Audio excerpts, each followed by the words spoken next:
नमस्कार, बहुत स्वागत है आपका। आप देख रहे हैं आपकी आवाज और आपके साथ मैं हूं आसिफ शेख। आपकी आवाज में आज बात छत्तीसगढ़ में बढ़ते कोरोना के मामलों और क्वारंटीन सेंटर्स में हो रही मौतों की। दूसरे प्रदेशों से छत्तीसगढ़ आए लोगों और मजदूरों के लिए बनाए गए क्वारंटीन सेंटर्स में करीब 6 मौतों के बाद से विपक्ष सरकार पर हमलावर है, तो वहीं सरकार मामले सामने आने के बाद से सफाई दे रही है। ऐसे सेंटर्स को अधिकारियों के भरोसे छोड़ने के बाद अब सीएम खुद इन सेंटर्स की मॉनिटरिंग करेंगे। रोज इनकी मॉनिटरिंग होगी और हर हफ्ते इसकी समीक्षा। मगर सवाल यह है, क्वारंटीन सेंटर्स में मजदूर किसके भरोसे हैं? एक के बाद एक हो रही मौतों के लिए जिम्मेदार कौन है? अव्यवस्था के लिए जिम्मेदार कौन है? और सबसे बड़ी बात, क्वारंटीन सेंटर सहित जिन लोगों को कोरोना हुआ उसका जिम्मेदार कौन है? जिम्मेदार लोगों पर कार्रवाई होगी, यह भी बड़ा सवाल है। इन तमाम सवालों के जवाब जानने की कोशिश करेंगे। एक खास पैनल हमारे साथ जुड़ेगा, तो आइए शुरू करते हैं आपकी आवाज। छत्तीसगढ़ में कोरोना का कहर लगातार बढ़ता जा रहा है। पूरे छत्तीसगढ़ में जहां 16 मई तक कोरोना के महज 8 एक्टिव केस थे, वहीं 20 दिन में ही आंकड़ा बढ़कर 630 तक पहुंच गया है। प्रदेश में ऐसे मामलों ने मुश्किल और बढ़ा दी है। जहां क्वारंटीन सेंटर से निकले लोगों में कोरोना का संक्रमण देखा गया। मौजूदा हालात को देखते हुए खुद सीएम भूपेश बघेल ने क्वारंटीन सेंटर्स की रोज मॉनिटरिंग और एक हफ्ते में एक दिन समीक्षा करने का फैसला किया है। सीएम ने सख्त निर्देश दिया कि क्वारंटीन सेंटर्स पर इंतजाम दुरुस्त होने चाहिए, सभी संदिग्धों की लगातार जांच होनी चाहिए, सभी जिलों में कोविड-19 अस्पतालों को 10 जून तक तैयार करने के भी निर्देश दिए गए। हालांकि बीजेपी का आरोप है कि सरकार ने फैसले लेने में देर कर दी और व्यवस्था को सिर्फ कलेक्टर्स के भरोसे छोड़ दिया गया। प्रदेश में अब स्थिति बिगड़ती जा रही है, तो वहीं कांग्रेस सरकार के बचाव में उतर गई है। कांग्रेस की माने तो कुछ जगहों से शिकायतें आई हैं, उन्हें भी दुरुस्त कर लिया गया है। सरकारी आंकड़े के मुताबिक प्रदेश में कोरोना महामारी से बचाव के लिए 19,374 क्वारंटीन सेंटर्स बनाए गए हैं, जिसमें मौजूदा वक्त में 2,23,150 लोग रह रहे हैं।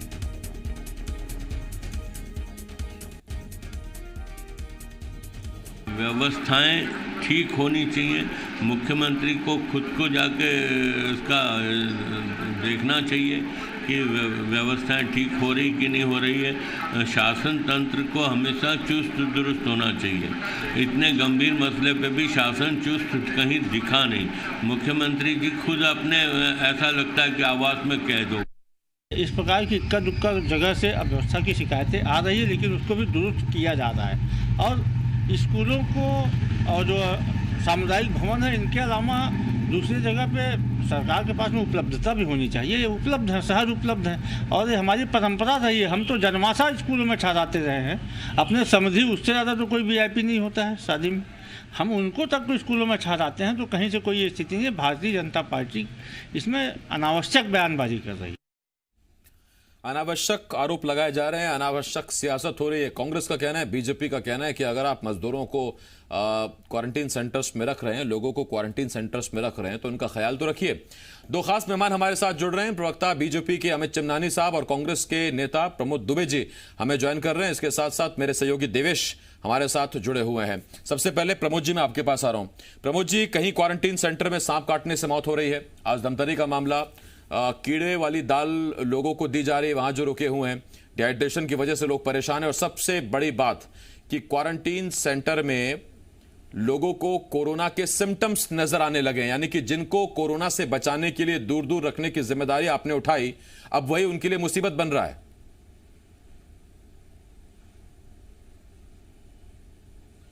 आशीष जी, जब इतनी बड़ी व्यवस्था होती है तो थोड़ी बहुत कमियां, थोड़ी बहुत कमजोरियां निश्चित रूप से होती है।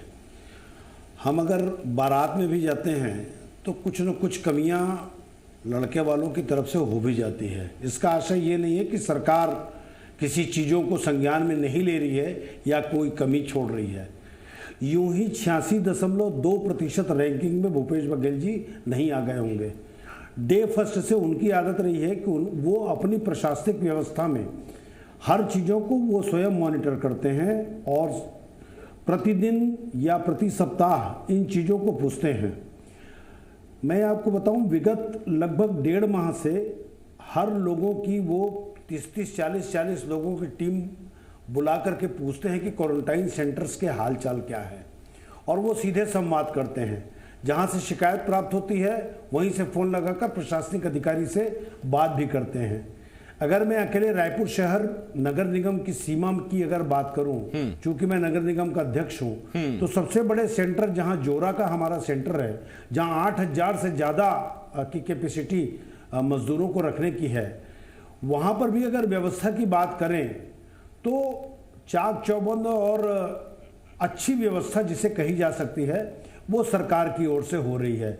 आशीष जी, एक बात ये भी आपने देखा होगा कि ये संवेदनशील सरकार वो सरकार है जो छत्तीसगढ़ से जो मजदूर दूसरे राज्यों को जा रहे थे उनके पैरों में चरण पादुकाएं नहीं थी, तो 1 लाख से ज्यादा चरण पादुका की व्यवस्था हमारे माननीय मुख्यमंत्री जी के निर्देश पर स्व सहायता समूह और भी जो सामाजिक संस्थाएं हैं हम सब ने मिलकर की। तो जब दूसरे जगह के मजदूरों को हम अपने पारिवारिक समझकर इतनी व्यवस्था कर रहे हैं मुख्यमंत्री जी के निर्देश पर और उनकी संवेदनशीलता पर और कांग्रेस के लोगों की संवेदनशीलता पर, तो ऐसे कैसे संभव है कि क्वारंटाइन सेंटर को ऐसे ही छोड़ दिया जाएगा?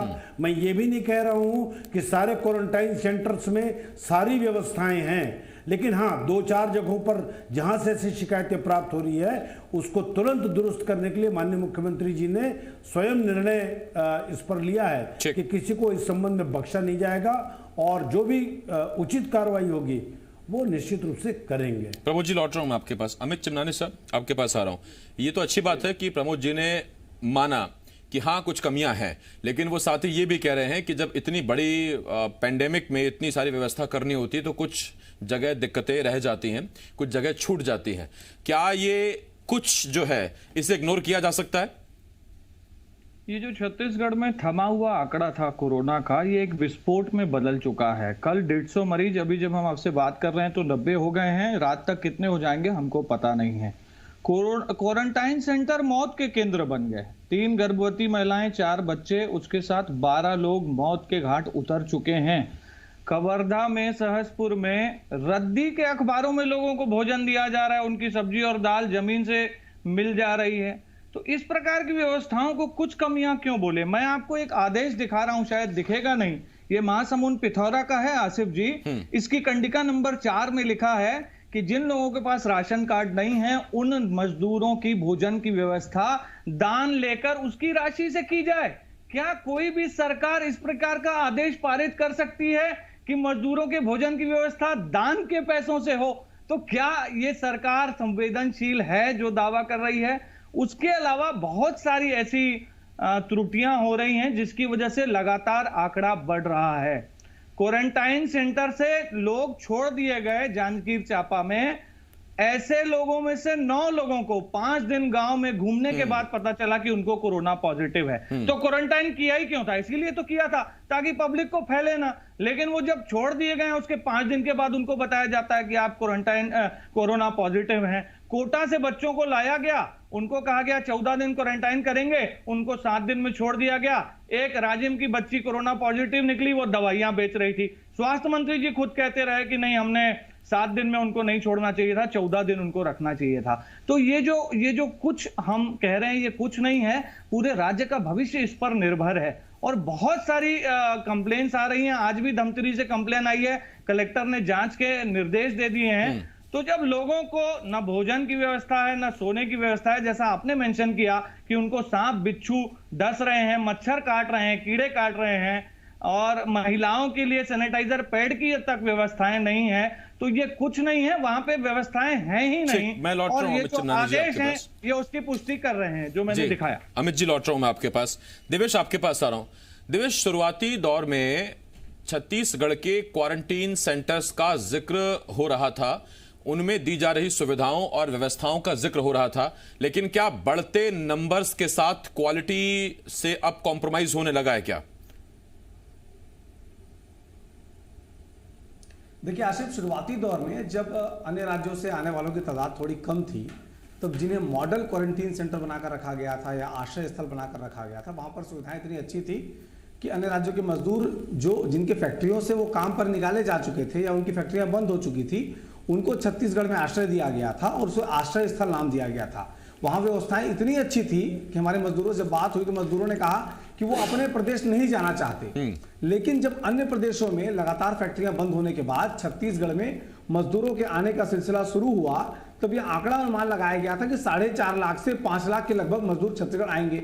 2,27,000 मजदूर छत्तीसगढ़ आ चुके हैं। अब भी लगभग 2 लाख के लगभग मजदूर, इस समय 2,25,000 के लगभग मजदूर और आना बाकी है।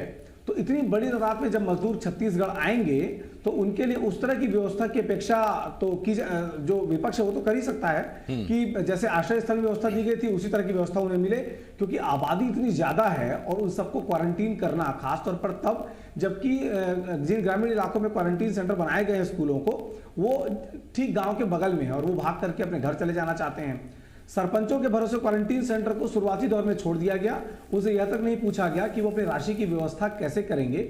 बाद में जब यह सवाल बार बार उठा तब जाकर के पंचायत मंत्री ने इसके बारे में विभाग को बताया कि इसके लिए कोई ना कोई व्यवस्था की जानी चाहिए, ताकि पंचायत जो है, जो उसके गांव के डेवलपमेंट के लिए मूलभूत की राशि आई है, उस राशि को वो खर्च करने में कतरा रहे थे कि जो क्वारंटीन सेंटर में अगर उस राशि को खर्च कर देंगे तो उनके गांव के डेवलपमेंट के लिए अलग से राशि कहां से उनको मिलेगी। तो ये एक बड़ा कारण रहा। दूसरा, जांजगीर के पास एक पेंड्री गांव है, आज वहां से कुछ मजदूरों का फोन हमारे पास भी आया था।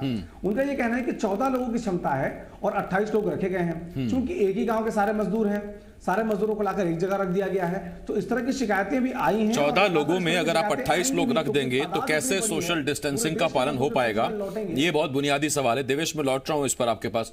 प्रमोद जी, आपसे मेरा एक सवाल।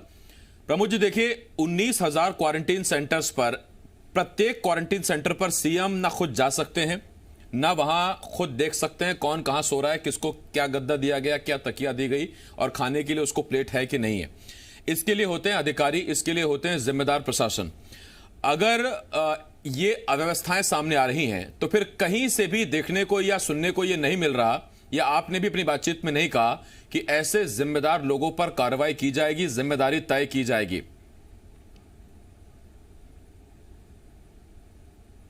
नहीं आशीष जी, सबसे पहले मैं हमारे अभी भारतीय जनता पार्टी के मित्र कटाक्ष कर रहे थे। एक जिम्मेदार देश के माननीय रेल मंत्री जी ने ये कह दिया कि भूख से किसी की मौत नहीं हुई। 120 से ज़्यादा लोगों की मौत ट्रेन में हो गई। 80 लोगों की मौत सड़क पर कहाँ पर हुई ये खुद वो जान रहे होंगे। उसके बावजूद अगर वो संवेदनशीलता की बात करते हैं तो निश्चित रूप से ये हास्यास्पद बयान है कि आज भी ट्रेन कहाँ से कहाँ जा रही है, कहाँ से कहाँ नहीं आ रही है। अब मुझे इसके बारे में बहुत ज़्यादा आलोचना करने की आवश्यकता नहीं है, क्योंकि वो खुद देख रहे होंगे कि देश की हालत उनकी पार्टी और उनके लोगों ने क्या बना कर रख दी है। और हवाई चप्पल वालों को हवाई यात्रा कराने वाले लोग आज चप्पल तक नसीब नहीं था उनको।